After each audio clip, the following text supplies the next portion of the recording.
My thought of today, following a wonderfully interesting chat with a really inspiring and interesting man, is around balance, actually, finding balance. Quite often we, without thinking, are so desperate to get to that happiness, that light space, that wonder, the joy. And of course, we want to feel that. It's amazing when you're in that space and present with it, feeling love. But in life, we do have those other challenging times. We face difficulty. One day we could be sailing along fine. The next day might be that little bit harder.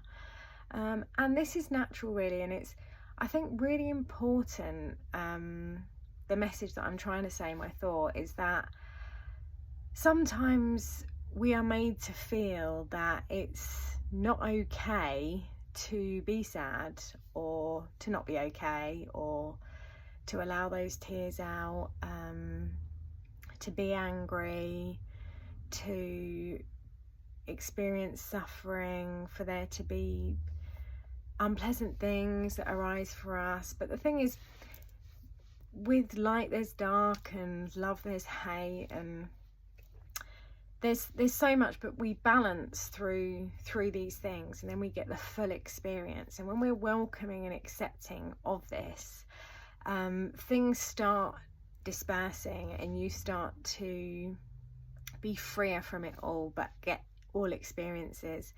And I was talking to someone else only yesterday, and really healthy conversation, actually. I do cry openly, and it's something that I didn't really feel comfortable doing. And during the conversation, it came up about, we just should never shame emotion. We should never shut down someone's emotion, whatever that looks like. By releasing these emotions, even if they're not the laughter that we're all kind of craving all the time, but if it is the sadness, if it is the anger, this needs to be let out, and then that's where we find the balance. So I just think my point is, it's so important to find balance.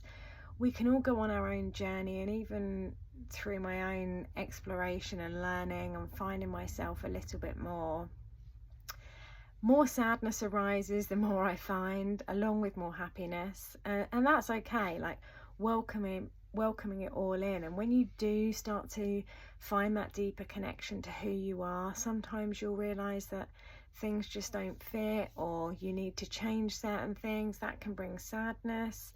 And then on the flip side, you can draw in things that make you happier, that you may never have experienced before, but to get there you might have to go through a little bit of pain, and that's okay. And it's just really finding that balance. But when teaching mindfulness and meditation and guiding people through that, it's not about that completely clear mind. It's not about just getting to that complete state of eternal bliss. It's about welcoming it all, putting that welcome mat out, welcoming all the emotions, what you're facing, but without judgment. That kind of opening up to all that you are, all that you see, all that you feel, and all that you experience, and just letting that come in, allowing that balance, and just really making space for that, because so much joy is to be had, but sadness and suffering comes with that too.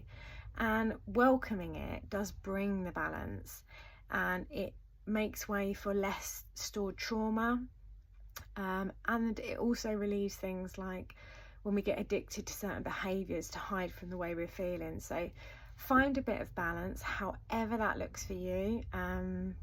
That's my thought. These are only my personal opinions, but just through my own learning and experience, I think balance is key, because quite often I can be floating along and I feel I get to a really great place, and then I'll feel overwhelmed with sadness, a bit bogged down, feel that I've let myself down, I haven't achieved enough, and it can be quite quick to go down there. So just finding that balance and meeting in the middle, welcoming it all, and just being open to all of who you are, all of what you see, and all of what you experience.